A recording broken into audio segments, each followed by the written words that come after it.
ఆంధ్రప్రదేశ్ రాష్ట్ర ఏర్పాటులో కీలక పాత్ర పోషించిన పొట్టి శ్రీరాములు వర్ధంతి సందర్భంగా విజయవాడలోని తుమ్మలపల్లి కళాక్షేత్రంలో వర్ధంతి కార్యక్రమం నిర్వహించారు. కార్యక్రమానికి హాజరైన CM Chandrababu, deputy CM Pawan Kalyan Potti Sriramulu విగ్రహానికి నివాళులర్పించారు.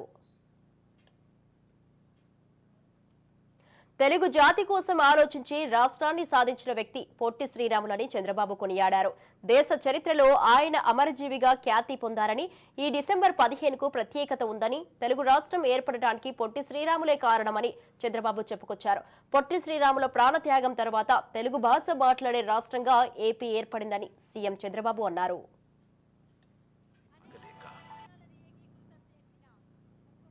పొట్టి శ్రీరాములు గారి త్యాగాన్ని గుర్తుపెట్టుకుని పొట్టి శ్రీరాములు తెలుగు యూనివర్సిటీ ఏర్పాటు చేసిన నాయకుడు ఎన్టీ రామారావు గారు. ఆ తర్వాత నేను వచ్చిన తర్వాత నెల్లూరు జిల్లాకు పొట్టి శ్రీరాములు జిల్లాగా నామకరణం చేసింది తెలుగుదేశం పార్టీ.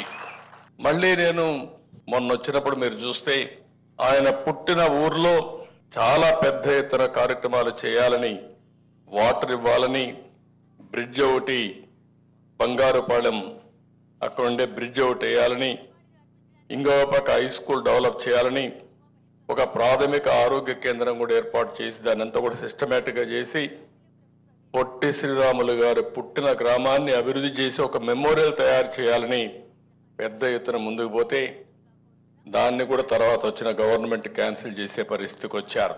ఈరోజు అందుకే ఆమె ఇస్తున్న ఇటీవల కాలంలో విభజన జరిగిన తర్వాత హైదరాబాద్ లో ఉండే పొట్టి శ్రీరాములు గారి తెలుగు యూనివర్సిటీ పేరు మార్చే పరిస్థితికి వచ్చారు. ఈరోజు హామీ ఇస్తున్నాం, తొందరలోనే పొట్టి శ్రీరాముల పేరుతో తెలుగు యూనివర్సిటీ ఏర్పాటు చేస్తాం.